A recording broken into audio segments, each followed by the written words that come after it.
Hola mis amigos, saludos, bienvenidos al Salón de Guitarra. En el día de hoy estamos haciendo un tumbao en el tono de sol mayor. A continuación vamos a hacer una demostración lenta, sin la pista, para que ustedes puedan apreciar mejor las notas del tumbao. Y luego vamos a hacer un play along para que usted ejecute el tumbao con la pista.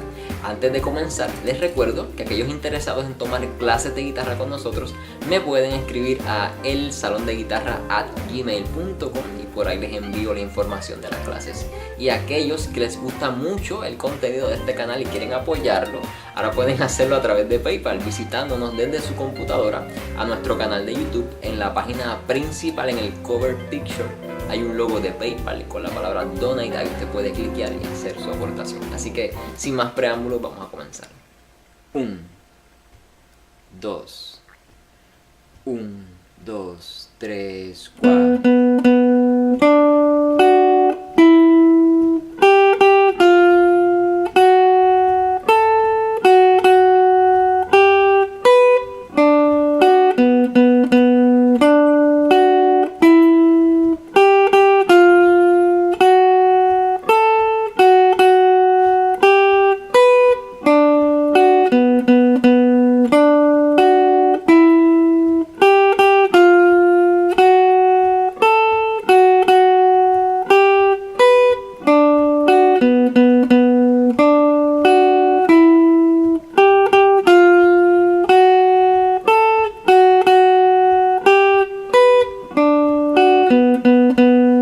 Un poquito más rápido.